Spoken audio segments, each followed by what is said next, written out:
oils, and whole plant medicine is the only answer to treat all of the patients.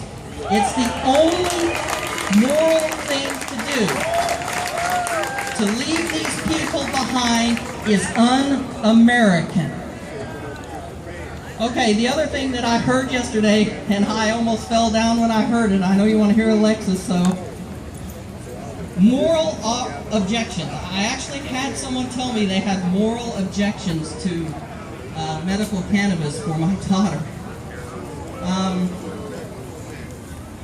Well, let me come to you like this. This is a person I deeply respect, a fellow Christian. I'm a Christian. But let me put something before you that was put before me earlier this year that I openly stole from Miss Ann Lee of RAMP, Republicans Against Marijuana Prohibition. There is no more pro-life issue than medical marijuana. You cannot be pro-life and anti-medical cannabis. You can't do it. Pro-life must be cradle to grave, and it must be everybody, not just a select few because you have a certain zip code. So just remember that it is a pro-life issue. And the last thing is financing. This war, this fight to get the medicine to the sick people takes money. Now, you can help by doing what you're doing now, joining great groups like the FW NORML. And I want to call out Max Davidson because he has been amazing in this fight. We couldn't do it without him. Support, make some noise. Come on, he deserves more than that. This guy's out there busting his ass for us.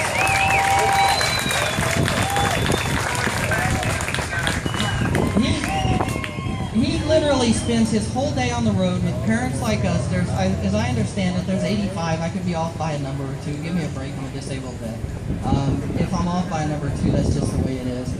But he busts his butt out there every day, so he deserves our respect, he deserves our support, and the children above all of us deserve and need our help. They can't vote, they can't call their legislators, they can't do any of this on their own.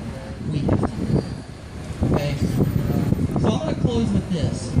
There's going to be ups and there's going to be downs in this fight. My family, I want to personalize this, could find ourselves staring down the barrels of CPS. They could literally come after us at any time. Now there is nothing that we have to fear from them. The first one is free. We are not medicating our daughter. We are following every law in Texas. But we have a backup plan. Every good soldier has a backup plan. I know my good friend Tristan here, a fellow veteran. Every good soldier has a backup plan. And if we don't succeed, then you have to have a backup plan, so we have to register. But just know that when you're at your lowest, and it sucks, and there's days that Alexis has seizures, and Lisa and I are like, we're getting out of here, and then we remember it's not about us, it's about the other kids. When the days are the darkest, and your pride is at its lowest, and you just feel beaten, remember that years from now, the only damn thing that matters on this is that you and I and Alexis are on the right side of history. And that's all that matters. Thank you and God bless.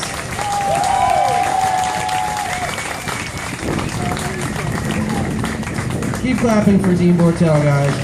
This guy is a veteran. This guy is a medical refugee. He's the father of a sick child, okay? This guy is a soldier. Give it up for him. Make some noise right now.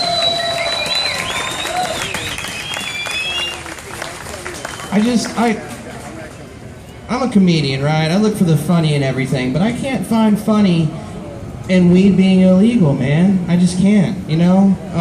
When you look in the eyes of these people that it makes such a drastic change in their life. I mean, this is a little girl who has, she's innocent. She did nothing to deserve this. And the answer to it is 700 miles away. What the hell, guys? You know, I mean, no one ever, we got alcohol that's legal. People go out and get drunk and come home and beat their wives. No one ever gets stoned and beats their wives. Come on, like, there's no angry stoners. Like, the only time there's an angry stoner is when he's out of weed. That's the only time a stoner's an angry stoner, is when they're dry, you know? Anyway, this isn't about me. This is about a really brave little girl that's about to come up. She's amazing. She reminds me, there's this little girl that opens for me in my comedy act. Her name's Safi Herndon. She's 9 years old. Y'all go check Safi out on Facebook. She's hilarious. But this little girl is just as much of a superstar. She's a brave little soldier. Let's get Alexis up here, sweetie. You want to come talk? You guys better clap every second she's walking up here. If y'all are making noise for me, you need to make triple the noise for her. Come on, make some noise!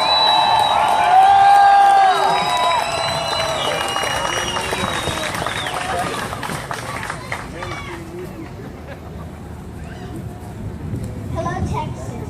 My name is Alexis Fortel. I am 9 years old and I'm a pretty normal kid.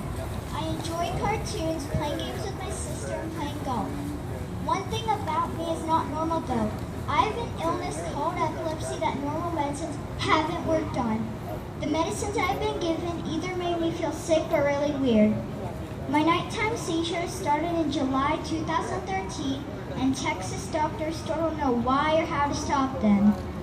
It wasn't until I watched a show called Weed 2 with my daddy we learned there might be hope in Colorado. It wasn't a pill or a powder, but instead it was an oil from a plant called cannabis. We had a family meeting and decided to take a trip to Colorado this past August to meet with doctors and see if this medicine might be able to help me.